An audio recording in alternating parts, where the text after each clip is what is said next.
Coop backstage for Audacy and our CMA Fest coverage brought to you by Simple Green with Jameson Rodgers. Always good to see you, man. How are things going? Good to see you too. Everything is great my way, man. Everything's great. I want to talk about mine for the summer, okay? Yeah. You said that this song was inspired by your wife, Sarah, which is normal. We get that a lot. Right. Also the Goo Goo Dolls, though, which was a little curveball for me. Tell me why.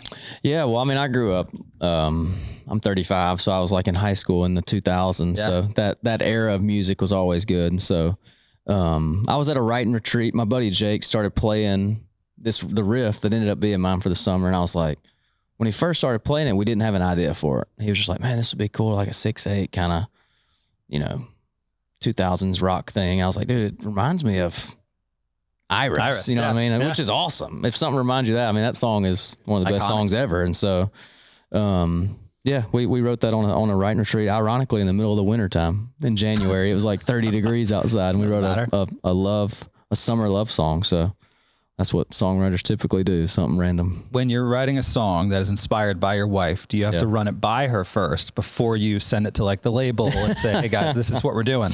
Nah, man. No? She's cool. She don't care. I want to stick with the 2000s rock theme because because I'm 38. So same thing, right? I was right around that time. What's another 2000s rock song that when you hear it in the car, or maybe you're just playing with some friends that you just love to crank? Matchbox 20. Matchbox 3 a.m.? 3 a.m. Unwell, love that song. 3 Doors Down, love 3 Doors Down. Okay. All that good stuff, man. It was an era full of stuff. Shine Down. Yeah. It's good stuff. Yeah. Let's talk about Bet You're From a Small Town, because that came out. It's been 2 years now since that album came out, and you've been releasing singles consistently. Yeah. Are you working on a project? Or are you doing kind of I call it the Sam Hunt thing, because he sort of perfected just releasing singles, right? Right. We have a bunch of material to release. We haven't sat down and like said, this is what it's all gonna end up being at the end of the year. It'll more than likely be an album of some sort at the end of the year, because we've released a song like every month this year, which is fun. Right, you know what I mean? People consume music so fast nowadays, you kind of have to do that. And so, yeah, we're having fun with it, man. I'm going in and recording 4 more songs in July to kind of send those out the rest of the year. And so, yeah, it'll be fun. Let's talk about the Folds of Honor celebrity softball game. There's a lot of people there. I saw the video you posted of Chris Lane falling on his face. Who is the biggest trash talker during that game?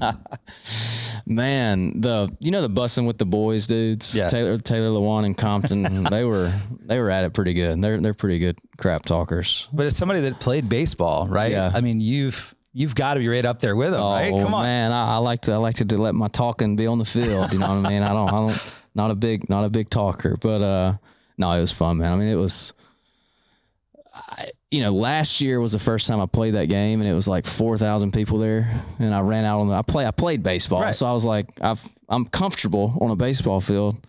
I wasn't very comfortable with 4,000 people watching me play softball. You know what I mean? It was like, it's different getting on stage as opposed to like, I'm playing a baseball game in front of 4,000 people when I haven't played baseball in 15 years. About every little mistake you make. Yeah. I don't want to make a fool of myself out here. So that was fun, man. It's such a blast playing that every year. So you had a post, I think it was a few weeks ago on Instagram, and it said, my manager told me I needed to post something today.